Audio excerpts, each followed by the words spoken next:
All right, thanks everyone for taking the time to introduce yourself.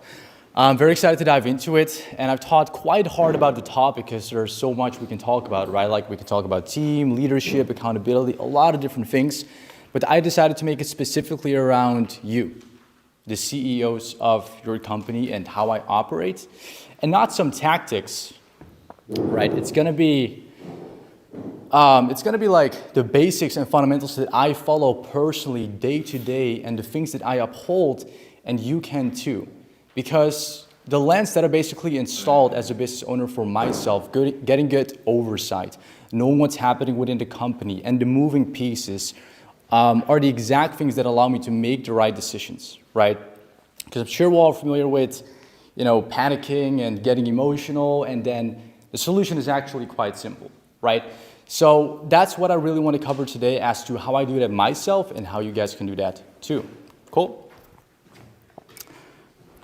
So we're going to be covering 3 topics. So you can see right here what we're going to be covering: 8-figure CEO operations for those who cannot read it all the way in the back, growing the team, leadership and accountability, and also practical strategies for your coaching business, right?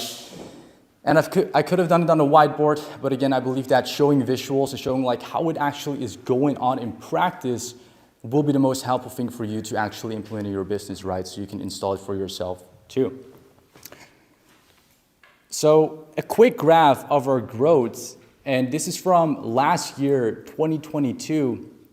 And I really do want to cover a lot of the personal side, but I've decided to mainly cover the business side. But you can see right here, in August 2022, we hit our lowest month, which was $470K basically in cash, which, is not for the everyday coach like the lowest month, but for us, since like it's our standard, it was the lowest. And the reason why, real briefly, just on a personal level, was obviously my health.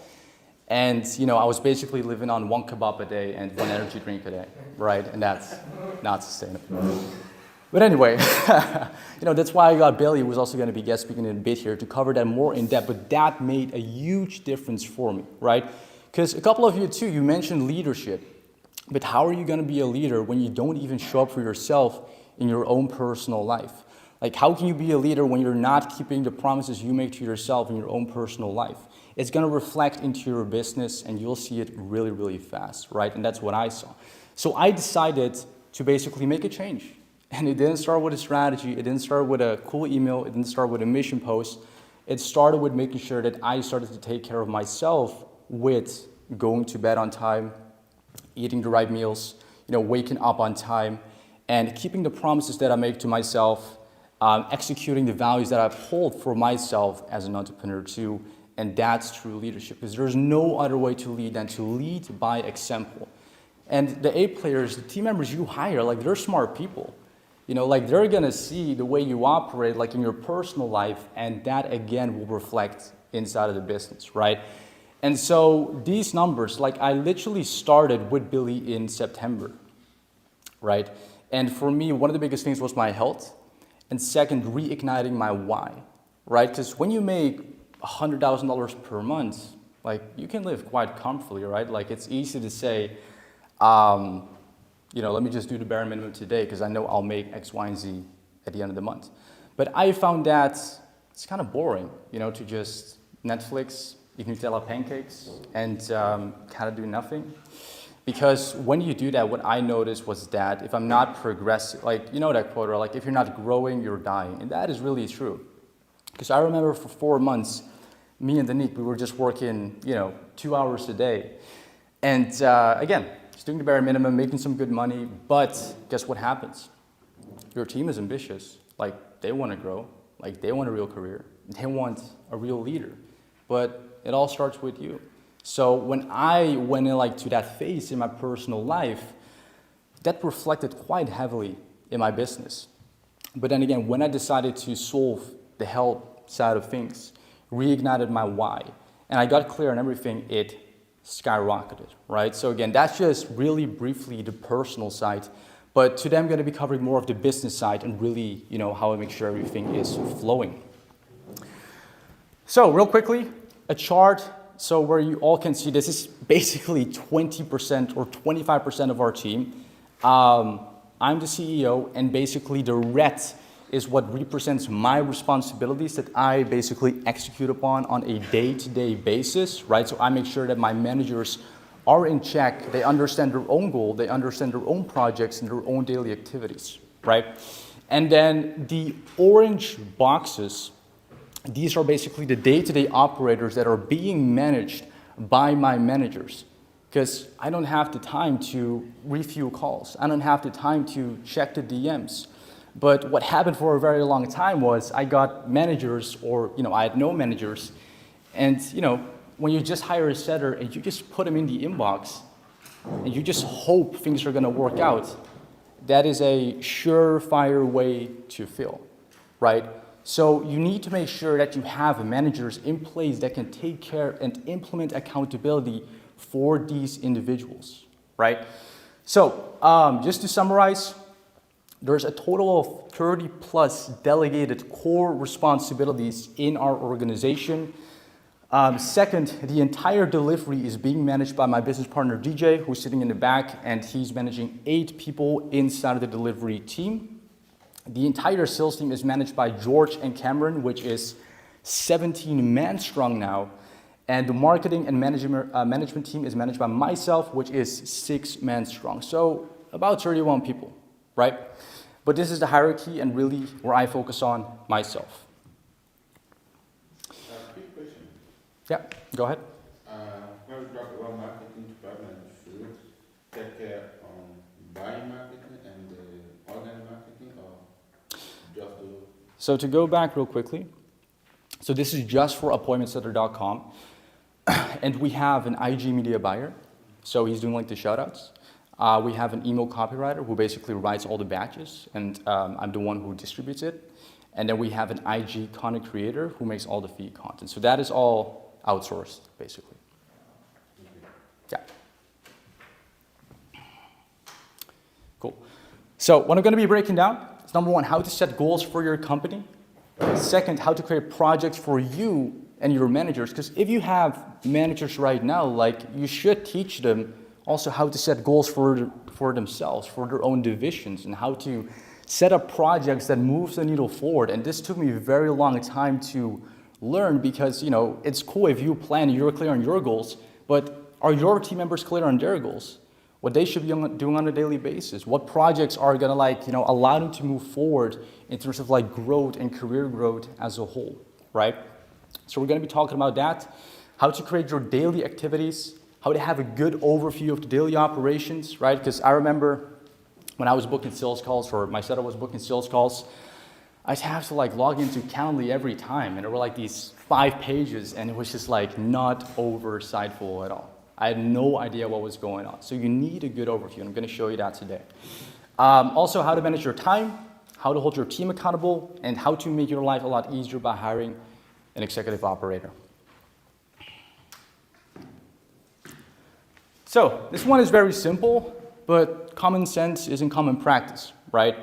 And when you go into a new month, it's really important you're clear on your goal, right? Very often when clients have an issue and they're like, Mass, I don't know what to do, I ask them, well, what's the goal, right? And usually they don't know what the goal is.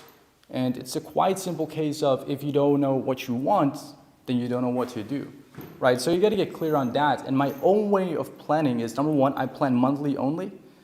On YouTube, if you find a video, it's usually think 5 years ahead and, make a plan.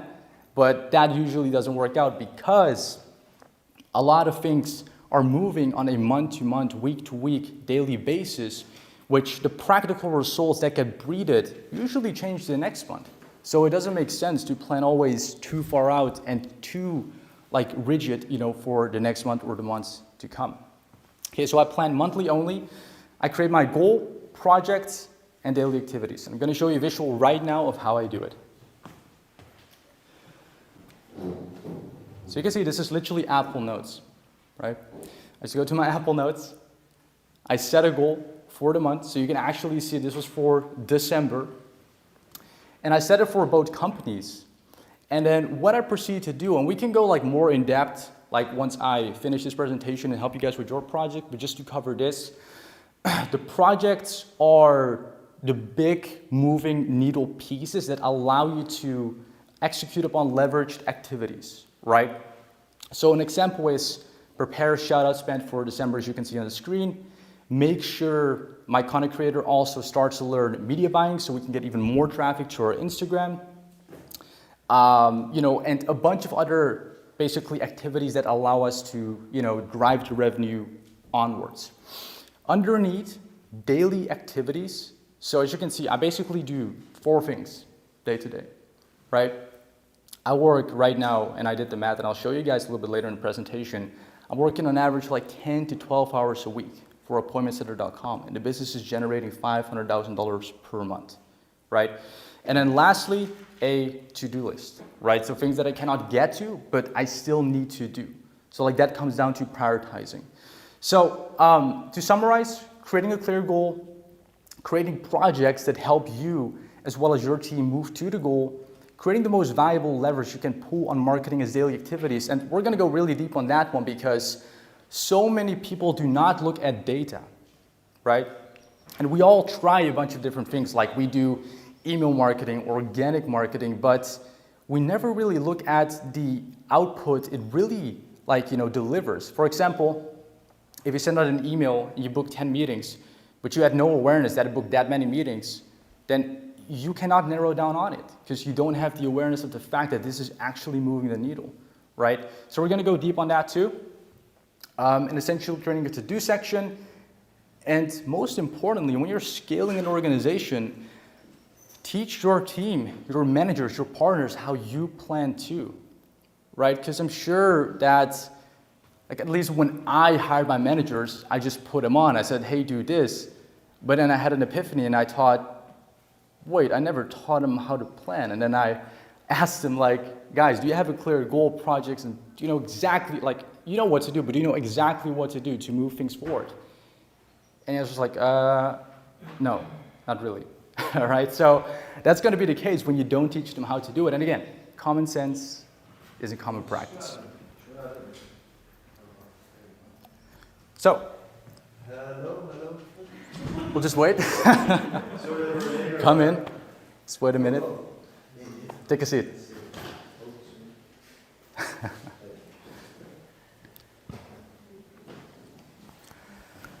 Cool. Okay, so second, having a clear oversight of what's happening in the business. Who can confidently say right now they know 100% what's going on in their business? If that's you, raise your hand. One person? Okay. Who believes they can improve upon getting good oversight in their business? Raise your hand if that's you. What do you mean, Bash, but what are they doing on a daily, weekly, monthly basis? Is that what you mean? With oversight? Yeah, what do you mean, the numbers, the activity? With oversight, just, when a sales call is booked, do you get immediately notified by the Slack channel, for example? Yeah. Or, when it comes down to your sales rep, their calendars, do you have access to their calendars, right? And maybe you do on Calendly, but as you and I both know too, when you go on Calendly, you got to go to Teams and then users and then this person, right? So having good oversight just in one platform, basically. Yeah. Okay, cool. Guys, so we got work to do, obviously. So very excited for it. So I'm going to show you guys what I use myself, and you guys can start using too. And again, once this presentation is finished, later on I'll help you guys implement all of this. What I use for basically the daily oversight, the weekly, monthly, and quarterly basis. And I'm going to show you a visual right now, and also the name of the software, which I believe all of you almost know, which is Slack. So I use Slack so I can see basically what is happening on a daily basis. So let me pull up a visual. Cool. So you can see right here, we got a bunch of channels. We got canceled calls, we got incoming payments, we got sales calls. And this is very simple. And by the way, there's all automations, right? So the moment a call cancels, I can see it, I get notified, my setter can reach out to the person, reschedule them, right? But imagine not having that awareness, the opportunity cost of that. Or when I see the sales call channel pop off 100 times in a day, then I know the setter team, the marketing team is doing an amazing job. But if it's quiet and there's no notifications, then I know, well, guys, why are we not booking any calls, right? So I'll go to the setters, I'll look at like, well, am I doing my emails? Am I doing the things that I need to do? Or, I'll just troubleshoot. Like, it allows you to get a good pulse on your business, right? So the Slack channels are incredibly valuable, and I'll show you basically what happens in the sales call channel. And so the moment a call is booked, again, very simple, but you can see right here, it says with who it's with, the name of the prospect. It basically shows the income they make, because we, with the B2C, we only qualify on one metric, and that's if they're from a first world country or a third world country. If it's a third world country, we also look at the income and basically see what they make in USD. And if that looks good, then perfect. If not, we reach out, see if like they can invest by basically using an SOP. But the most valuable part about all of this is the tag right here that you may not see, but it says EMD, which stands for email den. And when I see 20 calls come in from an email we just sent out, I'm like, well, I should do more of that, right? And usually I'd send one email a day, but then I realized, wow, like every time we send an email, we get 20 calls, right? So then I decided to basically also do it at nighttime, so 6 hours later. But you can only make such decisions when you have access to data and you know what is happening within the business. And by the way, this is not just helpful for you as the CEO. This is also very helpful for your team, for your marketing team, right? Because then they can see, well, email marketer, for example, my emails are killing it. Was it a short form email? Was it a long form email? Was it a case study?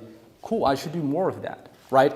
But when you don't know these things, it's always going to be guesswork. It's always going to be hoping that this post performs, right? Well, it can be very data driven, right? And that makes business incredibly simple. Next thing, and this one was life-changing, seriously, because I didn't have this until like 6 or 8 months ago. And on the left side here, just to contextualize, you can basically see, so we use G Suite, and you can basically make company emails for your team members. And when I tick a box, I immediately see all the calls that my reps have for the day. And again, it allows me to get a good pulse of the business, because when I tick the box, this is what I see. This is our calendar, right? Right now, we're having 150 triage calls per day and about 40 sales calls per day. And that's great. But the only reason why was because when it was empty, I was like, guys, we need to work on this. Like, look, it's empty. But if I didn't have access to their calendars and my managers didn't have access to their calendars, it'd be like, whoa, we had a good week, right? Like, we had projections. But if you fill it up, and, because the only thing like I really do, I just make sure that the calendar is full, and then I just move on with my next activity, right? So this is really valuable because, again, it kind of drives back to the same thing with Slack. It gives you good pulse of the business. And, I mean, it also allows you to hold your team accountable. You can see like what your reps are doing, what they're working on, if they're in like, a team meeting or if they're actually on a sales call. So this oversight really allows me as a CEO to, hold my team accountable and my managers too. So moving on to a business principle. So very simple. What does get measured does not get improved, right? With business, it's not just important that you know your numbers. Like, again, as I started off this presentation, it starts with you. Like, when a fire arises, you can have a breakdown or a panic attack and, let it rule you. Or you can just calm down. Because with with the people that grow the most in business, they know how to stay objective, how to stay calm. Like when a setter sends out the wrong message, you're like, dude, what did you just do? Right? That you don't like make a screenshot and send it to him like, dude, what the fuck is this? Because I did that in 2021 when I had 1 kebab a day and 1 bang a day, right? And that was a direct result of like, again, my health, my personal life. So you got to learn how to stay objective, stay logical, look at the numbers. Because again, the example with the setter, like just imagine what it does to that other human being that's working 8 hours a day, right? So this in any facet of your business, not just with your team, also with your clients. Like imagine if your client says something that you didn't like or you're having a bad day and you lash out, well, it costs you business. Or if you took a 5-minute break and you just relaxed and then responded, that can make all the difference, right? So, make sure you track your numbers and see what department needs work. And again, we're primarily talking about marketing and sales here, not delivery or ops. And just important that you stop guessing and again, look at the data as well as the numbers. So the sales team data. So we keep track of the daily KPIs our closers, triagers, setters hit with a very simple system. It's with Google Forms, and this Google form using Zapier gets zapped into Slack in one of those channels that I showed you guys. And then we can basically see what Joey produced for today. And this again allows me to see like, oh wow, he had 4 no-shows. And then me as a business owner and my managers too, well, let's look at the other reps. Like, are they also getting a lot of no-shows? And then this creates problems, which I love. Like, I love problems that we can then like use to solve and improve our show-up rate and make more sales and serve more people, right? You can see the importance of good oversight. And when you don't track the numbers, when you don't have good oversight, again, just guesswork, right? So that is basically how the tracking works. Just to break it down on a high level, Google Forms, Slack channel for the daily oversight, and then also what happens up next, which is really valuable. It goes into a team-wide metric sheet. And guys, we're just using Google Sheets. You don't need Salesforce or any fancy platform. You can just use something very, very simple, right? And I mean, like right now we're migrating to Airtable, but everything right now is just Google Forms, Slack, Zapier, and spreadsheets, right? Now next, basically a manager end of the day report. And this is funny because some people in the mastermind asked me, well, Bas, what did your manager do? And I was like, well, I don't know. Yeah, when I did that, that was like the hustle time, but obviously as you grow a team, you need like time for yourself, and you have to respect your rest as you respect your work, right? Like when you go into fitness, you're not in the gym for 8 hours a day, right? Like you just work out for a couple hours, 1 or 2 hours, you eat good food, the diet is solid, you grow. It's the same with your business. You got to take good care of yourself. And a huge thing, and I'll show you a visual in a bit, is managing your time properly. And I never start my work before I've done my morning routine, plus my deep work. Only then will I take a client call or work on a different project, right? So you want to make sure you condense everything and keep it simple. So like instead of working from 10 a.m. to 10 p.m., like I can guarantee you that you can condense that same day from 10 a.m. to 4 p.m., right? I guarantee you that. And when people say they can't, it's a limiting belief. It's like, oh no, like my clients can only do these times. Well, I'm sure if you just put it on this time, it will work, right? Or you can get a coach that then does it on this time and it's still a problem solved. So I'll show you guys what my day-to-day looks like. So you can see right here, this is my Google Calendar. By the way, if you're not using Google Calendar, it's, again, you saw like with the sales team too, you can literally do so much with it, and it just allows you to see visuals of, you know, where it starts, where it ends, and what's happening through the day. So for me, I wake up at 9 a.m., and my morning walk I take at 9:20 a.m., coffee, 9:45, and then I pretty much start work 1 hour and 15 minutes later, so 10:15 a.m. And then in between that time, so these blocks, clients can book meetings. I've got my executive meeting, as you can see too, every Monday, every Wednesday. But no one can book like before 12 or after 6. And no one can book on Saturday or Sunday. And the reason why this is so helpful is because it allows you to set a good separation and a good balance and a good boundary for your work life as well as your personal life, right? And you want to make sure that you have that, because I remember, like, again, I would start my day at 10 a.m. I'd have only one call in the day, but my Q&A was at like 10 p.m., so I couldn't do anything for the rest of the day, right? Like, I couldn't go out and like go to dinner with Danny or, you know, go to the cinema or whatever. It was just that one thing that also not only that allowed me to go, but you can't really rest because you still have to be like in a mindset to coach people or to help your team. So make sure your time management is good, because this allows you to always stay sane, sharp, and most importantly, consistent, okay? And then after my deep work, or my meetings, so from 12 to 6 p.m. in my day, and then either I will work a little bit more, or just relax.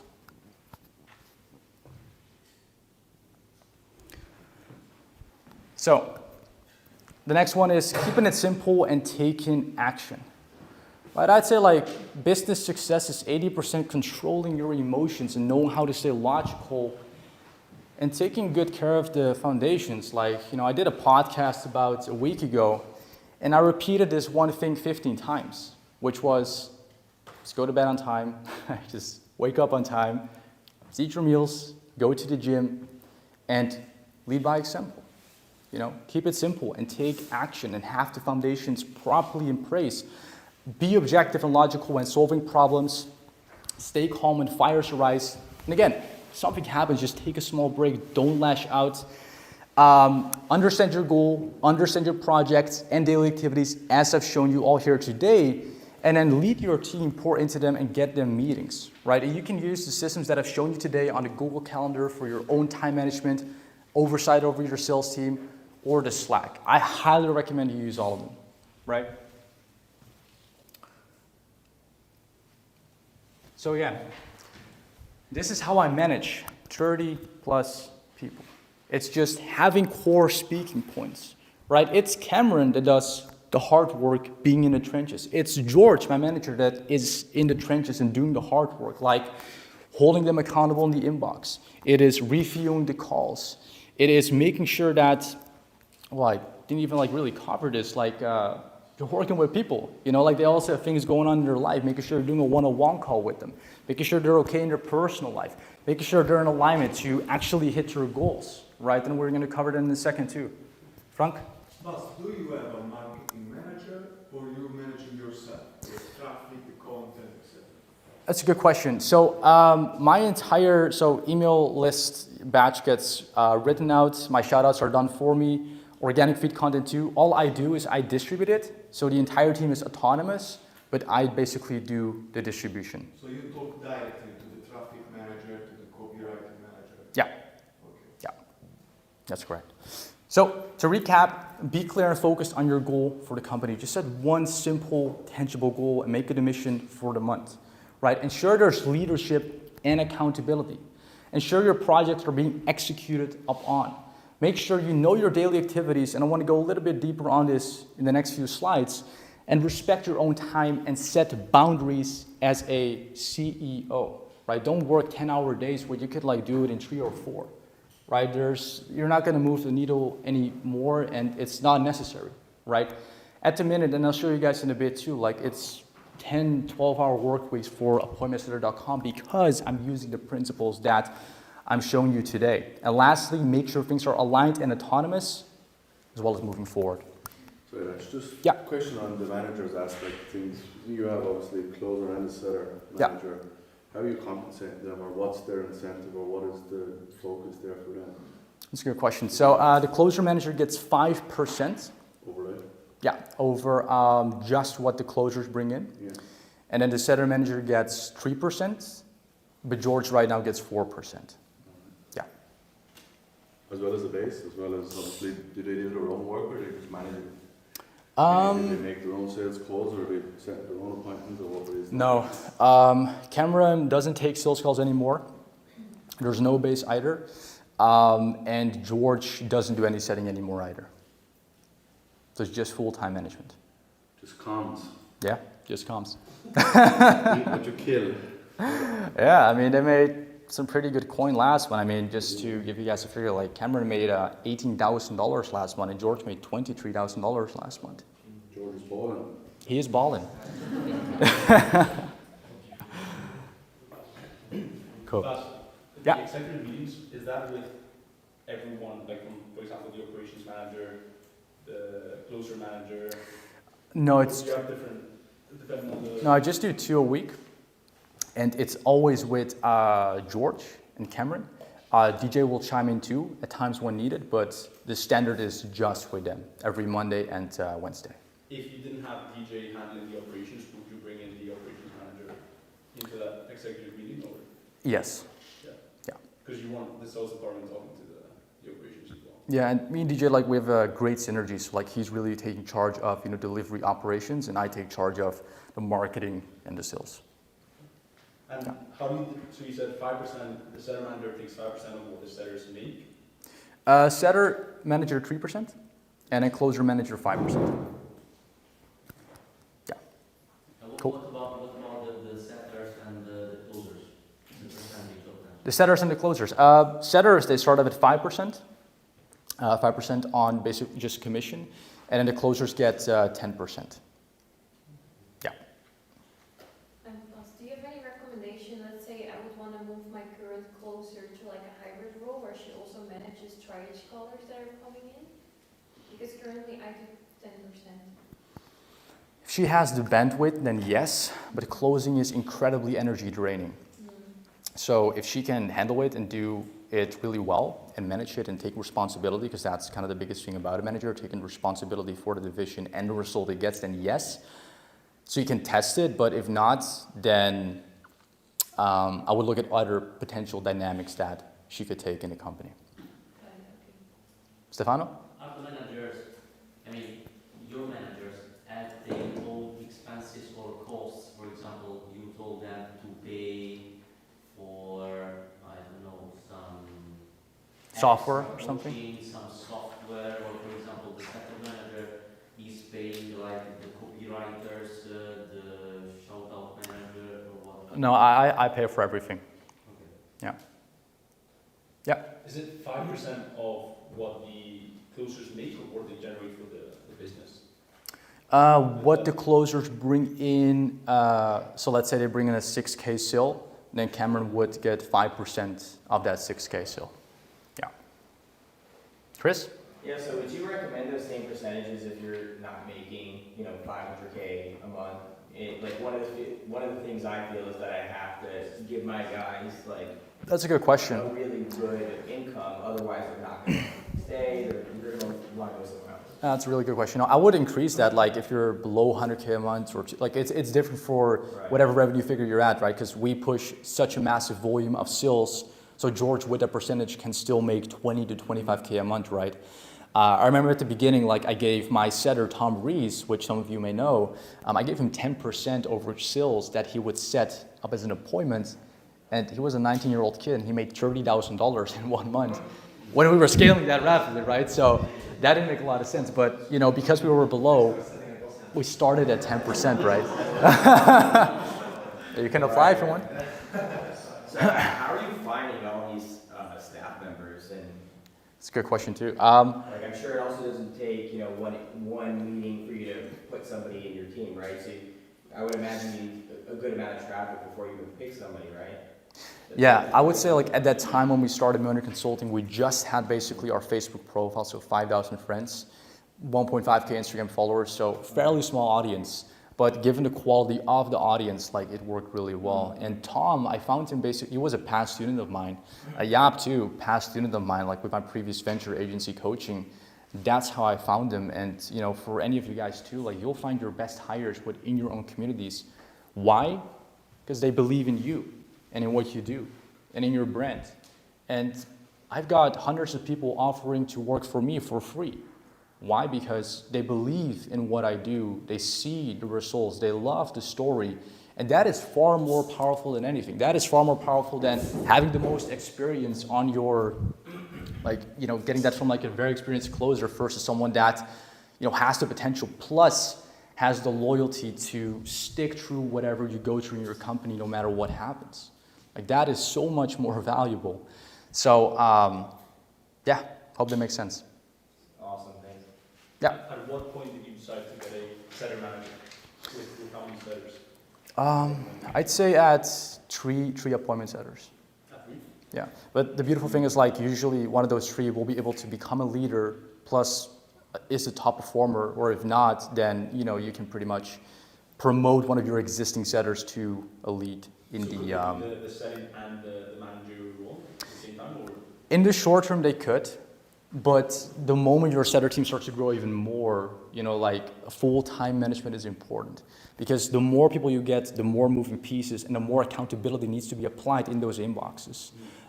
So depending on what skill you're going towards, they could, in the short term do it, but preferably just full-time management. Yeah. Frank? why are you not hiring a marketing manager? Because, for example, at my level, like 500 just, I'm like stressing a lot with content, traffic, shoutouts, what's working, what's not working. I can't imagine how you're not getting stressed with all this work in the marketing department. It's not that stressful. So you don't feel the need of a marketing manager? No, because all I do right now mainly is just distribute the emails, for example, the stories, and honestly, otherwise I'd be doing nothing in my business right now. So I still feel productive. No, I'm just kidding. But I mean, I could. But given how valuable these levers are in my business, when I send out like 2 emails a day, that's 100 meetings a day. So I'd like to be in charge of the quality, and I have the best pools. And it's like the limiting belief when you get your first hire, right? No one can close like me. No one can sell like me. Well, trust me, there's people out there that can. I wouldn't say I necessarily have it with the marketing, but I partially have. I mean, I just do. But yeah, so it's a very short task. It takes about 30 minutes to do. And you're posting the content yourself on social media? Organic feed content on Instagram, no. That's my IG content creator.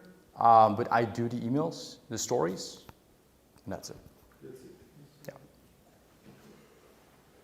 Cool. All right.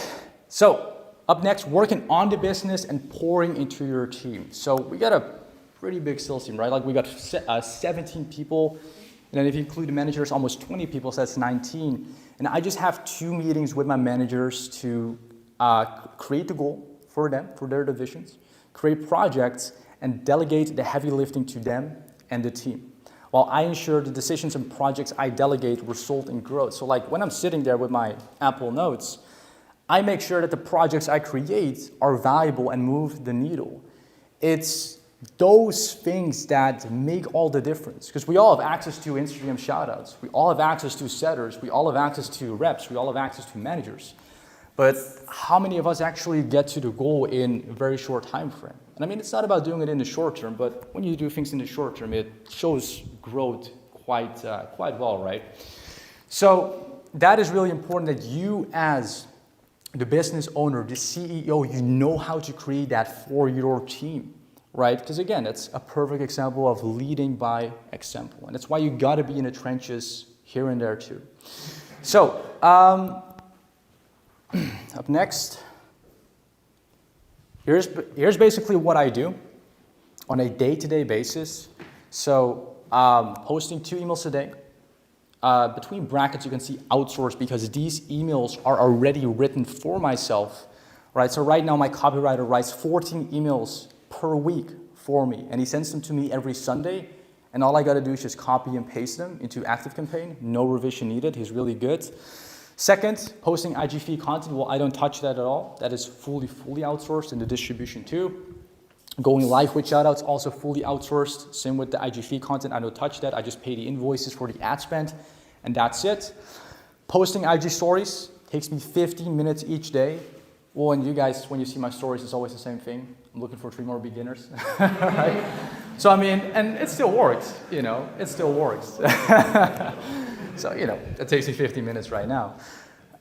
Next, holding managers accountable, right? So making sure that, like, again, if I go into the Google Calendar and it's not as full, I'll go to George and like, George, are the setters like good to go? Like, are they going to be booking X, Y, and Z meetings today?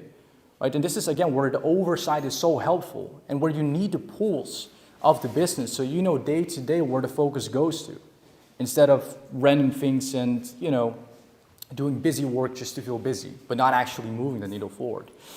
So, holding managers accountable, attending executive meetings. So we have 2, each one is an hour long, but usually we just do one that is an hour long and the other one is basically to check in on the projects we go over in that week. So we basically have one set up an execution call, and the other one is check-in and accountability, and then making sure by the end it's completed. And then lastly, just speaking with the team executives over Slack, which is usually 15 minutes per day. Mm-hmm. Another question. For what concerns like daily activities like cooking or washing the house, washing dishes, I know if we're going to cover this part, but... You mean for your personal life? Yeah. Yeah, I mean, I've got the Nick. She helps with it. I mean, obviously she's my business partner too, but I mean, if you don't have a Danique, then I would just hire, chef, cleaning lady that can come over like a couple times a week. Yeah. So you don't have it. No, You're doing it together. Nice. no. Even my life is outsourced right now. Yeah. Oh, I have No. also a question. Yeah, You said go ahead. you don't write emails, but you get them every Sunday, and then you don't check them, but you upload them in ActiveCampaign. Yeah. But why don't you outsource also that? I mean, I do basically check them because I copy and paste them, so I read the email. But again, if my copywriter is making just a long form content, but I want to do one long form a day, one short form, because the long forms get me like 20, 30 meetings per day per email, but the short form gets me like 60 to 80. So I still want to be in control of that instead of outsourcing it. And yes, I could technically teach it to him, but I just like for now having that control until something else keeps me just very, very busy in the business. Yeah. So do you also have a daily team meeting with your team members, or just do Cameron or? No, that's what Cameron and George do as well. Yeah, they meet with their own divisions. Thank you. But they Of course. have daily team meetings? Is that? Go Are ahead. they having daily team meetings? Yeah, once a day. Every single day? Plus the one-to-ones that they have. So one meeting with the whole team, and then also they do weekly one-on-ones with the entire team with their own divisions. Chris? So as you're building out a team, do you recommend, like you as the CEO, if you didn't have Cameron, would you have a daily team meeting, make sure all the setters and the phone closers, like they did everything they needed to, the setters know exactly what to do, you give them any corrections? I mean, I never did it, to be honest. I never had I had weekly, well, not even weekly, I'd say monthly team meetings, but never one-on-one or with a specific division. It's always been the people I hired, they always have been very autonomous or had the capability to be very autonomous.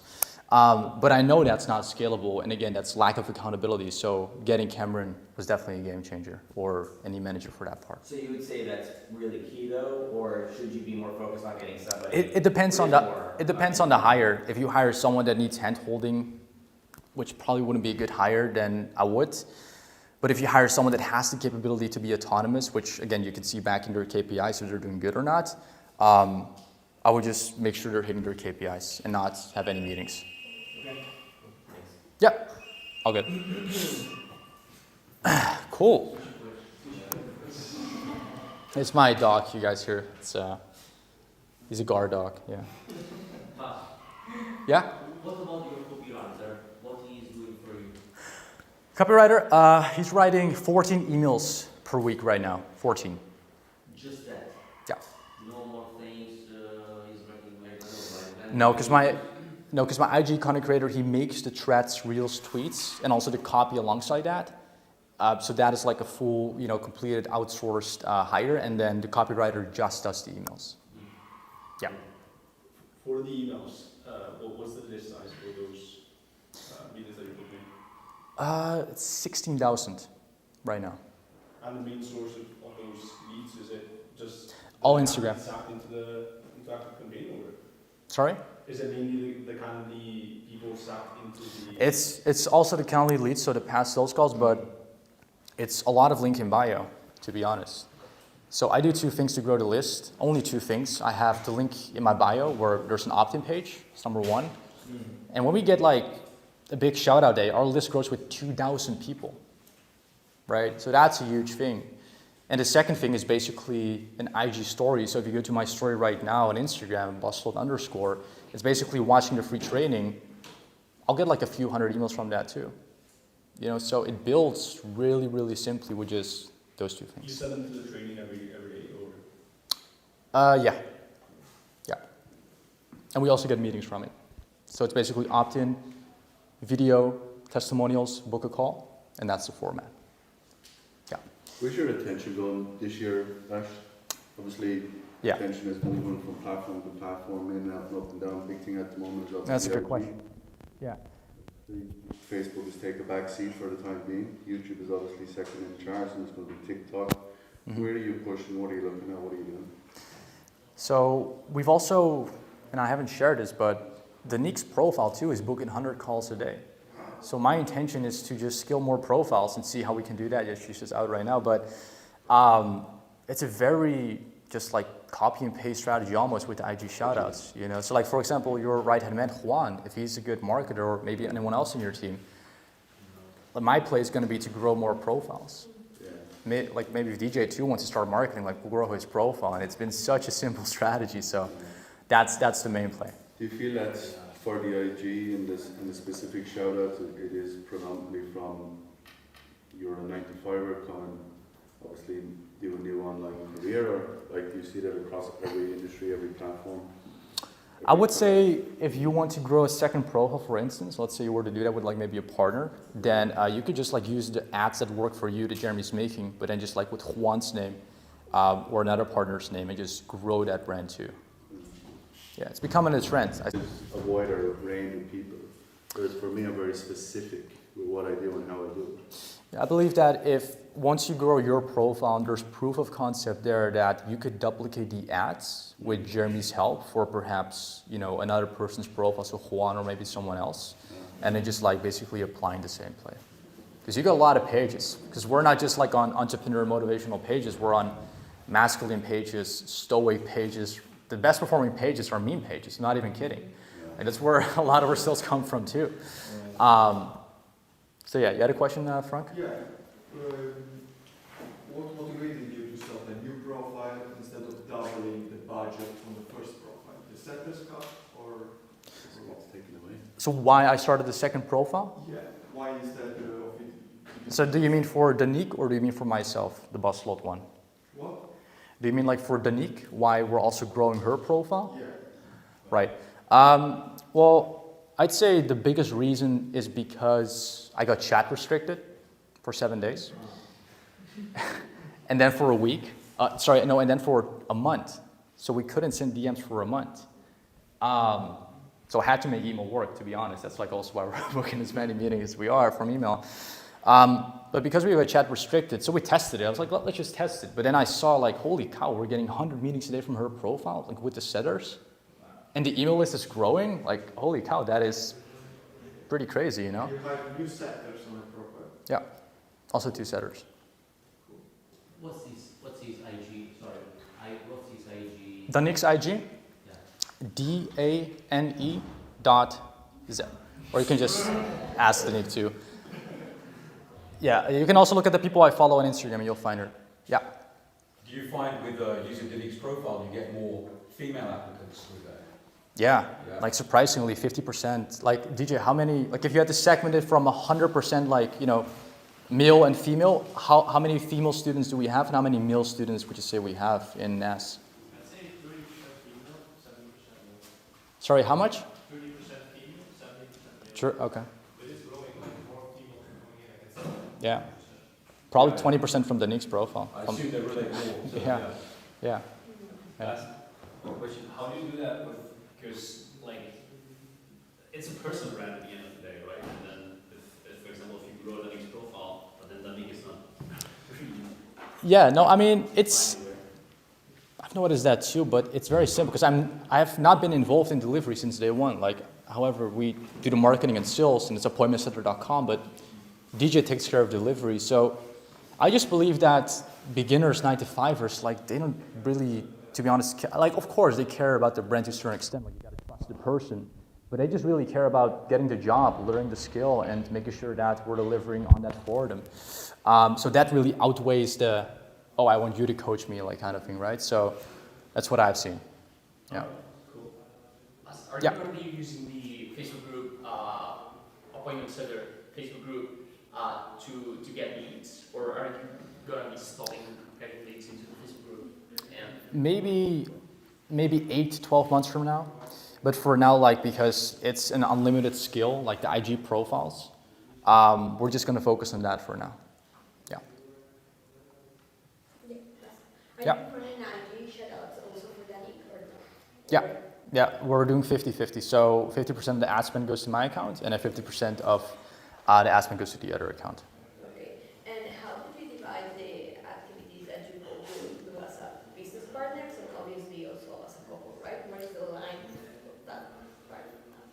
Do you mean, what do you mean exactly?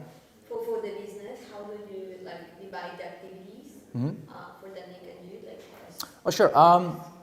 I mean, she's in charge of her own profile, but we have the same content creator, so the person who makes my feed content makes it also for her. She makes her own stories, I make my own stories, and that is pretty much it. And our IG media buyer, he also does her shout-outs pretty much. Yeah. Where would you funnel, if you're not into the Facebook for NAS, where would you funnel the YouTube content that you're gonna create? Like, where would you funnel that audience? Number one, to the free training with an opt-in page to grow the email list, and second, to the Instagram. So in the YouTube description, you're saying, right? Yeah. Yeah, that's what I would do. But so to the IG profile, so that they're seeing the stories. No, first the opt-in page, just so we can collect the email, and then underneath I would put the Instagram, pretty much. Would you say that Facebook would be more powerful because you would have the three questions? Like, it would be Facebook is great, but the only reason why I'm not doing Facebook is because of like restrictions. You get restricted really fast. With Instagram, you don't really get restricted as fast. Yeah. Stefano? And how much have you invested in shoutouts like in December? I think it was 40K. Yeah. 40, yeah. And how many followers did you get? 29,000. Yeah. Cool. Didn't cover this yet. Okay, so the next one is stopping pretty much losing yourself in the detail. Right? Like, I'm not the one doing call reviews. I'm not the one checking the inbox. I'm not the one like doing the one-on-one meetings. I'm not the one doing the setter team meetings or the closer meetings. It's try and get as much of your plate and trust your team to do it, right? And it costs so much time, you know, when you try and learn the thing or try to figure it out when you can just hire someone to take care of this responsibility or solve a problem. I'm going to give a good example on this. And however, what I recommend, and also just, you know, for your awareness, like, you're always paying to grow, right? Like, you either pay with your time or with money. So since I assume we all value time way more than we do money, leverage capital to accelerate your growth by attaining valuable hires. Get a Yap, get a Cameron, get a George, get a DJ, and work together. Most important thing is to strengthen your strengths and minimize your weaknesses. Like, when anyone asks me about a system, just Yap, right? When anyone asks me about like sales, it's Cameron, right? But when anyone asks me about marketing, like, that is my strong suit. When anyone asks me about leading the team, that is my strong suit. So, and strengthen your strengths and minimize your weaknesses. And this is an example, right?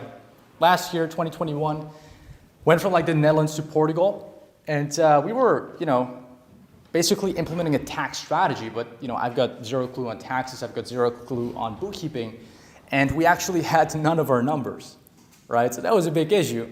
And so what happened was that I could have done two things, right? I could have like tried to figure everything out myself, like learn taxes, bookkeeping, all that good stuff, or hire someone to do it. So what I did is I essentially paid Yap extra to help me with this project. And it was a huge project because, yeah, maybe you can give a quick summary of what you did at that time, because it was a lot, my friend. So what we basically had to do is simply for all the clients that we had in the last couple of years, so you started in 2019, 2020, yeah. We all have to reach out to them to get all of their billing information. Well, if you're not speaking to all these clients daily, then it's going to be a really hard project. So after like I think 2 months, I started everything to get access. How many extra hours did you have to work per week because of this project? Do you remember? I think it's 15 hours, yeah. Holy cow, man. That is crazy. That is, yeah, just look. Yeah, because what we did, like, we basically, as you know, like, you can just go to Stripe, put in someone's first name, last name, email, right? That's exactly what we did. We never collected business addresses, which in the Netherlands, one of like most strictest countries, is where you definitely need that information, right? So, an example, like, I could have worked an extra 15 hours a week myself, or when you have like valuable people around you that can help you solve problems, right? And also because they really want to, that can make for you as the business owner all the difference instead of like stressing yourself out. And for me too, it would have been like 100K a month in opportunity costs because we were doing 500K per month at that time, right? So just remember, you're always paying. So last one is get a job. Like seriously, job has been for myself a life-changing hire as well as a very close friend of mine as a business owner. And in business terms, he'd be called an executive operator, right? And it's basically someone that can do all the stuff you don't like as a business owner. And all the weaknesses, just what I said, you have get delegated to someone else that is actually really good at it, right? Taxes, Jaap helps. Accounting, Jaap helps. The setting up this event, Jaap helps. You know, it's the perfect combination too. And it's not like I just shove work on him and like he hates it. He genuinely enjoys solving problems. So find someone that you can like delegate your weaknesses to so you can focus on your strengths and serving your clients and serving your team. Okay?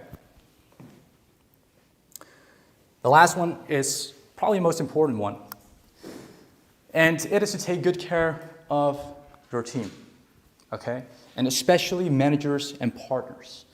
And especially to, what I just mentioned, managers and partners, what I always ask them is, what kind of compensation would allow you to see this business as your baby? Because I wanted to take care of it as if it is your baby, right? Because, again, like I'm also sure we all know that 9-to-5 mindset, or when you're at school, like you're pretending to actually do your homework, right? Or you're extra. Or when you're at like your job, if you guys had a job, right, 9-to-5, you're pretending to work when your boss walks by, right? That's the mindset you're gonna have too. And so you want to make sure they're incentivized, they're motivated, they're going to work when you're not watching, when you're doing something else, like they're actually putting in the work and going above and beyond. And that comes down to good compensation. And not just that, of course, painting a vision too, right? So make sure you understand your manager and partner their goals, make sure the career they have with you, make sure they can have a proper career with you. So not just a setter. Like before I hire someone, I just ask them what their vision is. Like, do you envision just being a setter within this organization? Or would you like to grow into a manager role? Or maybe a partner, right? Okay, cool, man. And like, what would you say your income goal is for like these next 3 to 6, 12 months? Like, what would make you happy, right? And when I understand that, I make sure I provide that opportunity to them. Because if you don't, guess what's gonna happen? To get a better opportunity, they're gonna leave. Right? Because it's more in alignment with the vision they have and the goals that they want to achieve too in their own life. What if you can't provide it at the time, Rash? So if you can provide it at the time, I'd say in the short term, then there has to be another leverage point that would allow them to go all in, work hard, and equity could be a good leverage point. Yeah. So. Action step for the next 10 minutes. I want you to basically digest everything we just spoke about here today. So if you guys want to do it on your laptop or on the notebooks we have here on the kitchen, you can do that too. Then I want you to note down your goal, projects, and daily activities for the next 30 days. I'm going to walk around everyone, help you guys out. And also note down the hire or hires, good job, right? You need to scale as a true CEO while keeping it practical.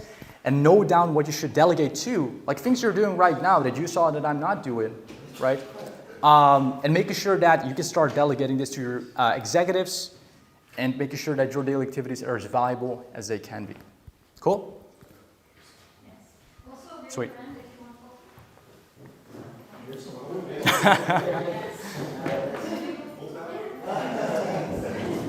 All right, guys, before you all stand up, so we'll just do 10-15 minute break. We'll work on this, and then Billy is going to jump on.